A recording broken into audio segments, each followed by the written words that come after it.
wa Jamhuri ya Muungano wa Tanzania na utekelezaji wake kufanywa na ofisi ya mdhibiti na mkaguzi mkuu wa hesabu ya serikali yani CAG aliyebaini mapungufu ya kiutaratibu. Na baada ya mapendekezo ya kisheria watumishi 6 walishtakiwa, lakini zaidi kulikuwa na pia na kesi 3 za jinai za uhujumu uchumi zilizosajiliwa na mahakama dhidi ya baadhi ya watumishi na baadhi ya watumishi 3 kati yao waliwekwa rumande kwa takriban miaka 2 kabla ya kufutiwa kesi kwa maamuzi ya mahakama ya rufani kanda ya Arusha tarehe 16 Februari 2024 kupitia rufaa namba 116 ya mwaka 2023. Kesi nyingine ziliondolewa na mahakama kwa mujibu wa kifungu cha 91 kifungu kidogo cha kwanza cha sheria ya mwenendo wa jinai sura ya 20.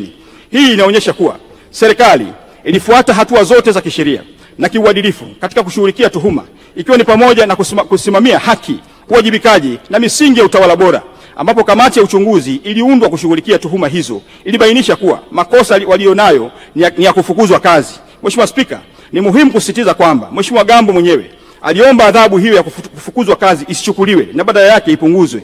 Mheshimiwa mbunge alikuwa ni sehemu ya mchakato huu. Alishiriki kikamilifu katika kikao cha kamati ya fedha na cha baraza la madiwani kilichotoa adhabu kwa watumishi waliobainika na makosa ya kinidhamu. Mheshimiwa mbunge aliridhia na kushawishi kikao wapewe adhabu ya chini kabisa kwa watumishi wengine waliobaki, kukatwa mishahara yao kwa 15% kwa miaka 3 na bado wanakatwa mpaka sasa.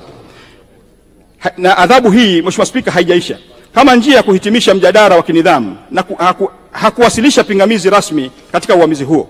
Kwa hivyo ni jambo la kushangaza kuona yeye sasa akiwasilisha hoja hiyo bungeni kana kwamba ni jambo jipya au lenye sura ya kifisadi linaloendelea.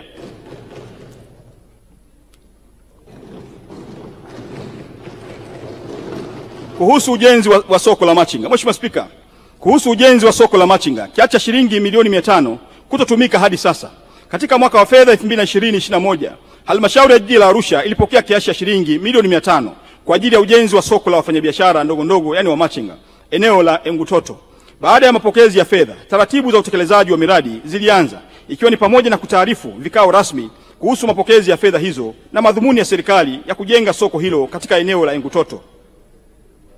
Mheshimiwa Spika, baada ya taarifa hiyo kuwasilishwa ofisi ya mkuu wa wilaya, Mheshimiwa mkuu wa wilaya mbunge Mrisho Gambo, meya wa jiji pamoja na mkurugenzi wa jiji walifanya ziara ya kutembelea eneo la Engutoto na kubaini kuwa eneo hilo sio eneo sahihi kwa ajili ya ujenzi wa soko tajwa.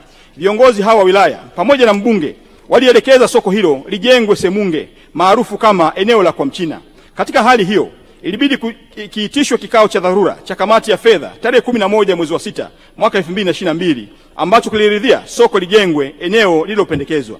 Mheshimiwa Spika, baadaye ilibainika kuwa eneo lililopendekezwa ni eneo la viwanja vya watu binafsi ambavyo ni viwanja namba 16, 17, 19, 20, 21 na 22 block U kata ya Kati. Hivyo haliwezi kutumika kwa ajili ya ujenzi wa soko. Tarehe 1 mwezi wa 7 2022 kikao cha kamati ya fedha cha dharura kiliitishwa na iliazimiwa soko hilo lijengwe eneo Engutoto kwa kuwa hapakuwa na eneo jingine linaloweza kujengwa soko hilo.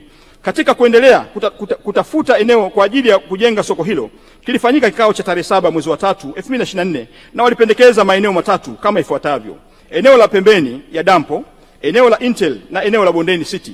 Mheshimiwa Spika, kikao kingine kilifanyika tarehe 30 mwezi wa 1 2025 kati ya wataalamu wa halmashauri na uongozi wa wafanyabiashara wadogo wilaya yani Shiuma na kukubaliana kuwa soko lijengwe Bondeni City kwa kuwa mradi wa tactic wa ujenzi wa stendi kuu ya mabasi umeanza kwa kuanza na barabara. Baada ya makubaliano hayo, wataalamu wanaendelea na hatua ya kufanya marejeo ya michoro, makisio ya gharama kulingana na hali ya wakati huu, na tunatarajia zabuni ya ujenzi itatangazwa tarehe 28 mwezi wa 4 2025. Mimi naitwa Juma, mmiliki wa magari ya usafirishaji wa mizigo na abiria. Natumia bima PAP kwa sababu inaruhusu kuweka TIN namba yangu wakati wa kununua bima. Inafanya iwe rahisi kudai vati kutoka TRA kwa kutumia hati hiyo hiyo ya bima. Uwezo wa kupata mkopo bwana.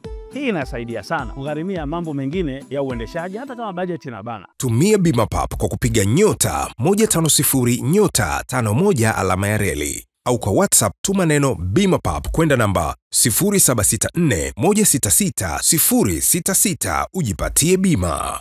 Bima PAP, urahisi wa maisha.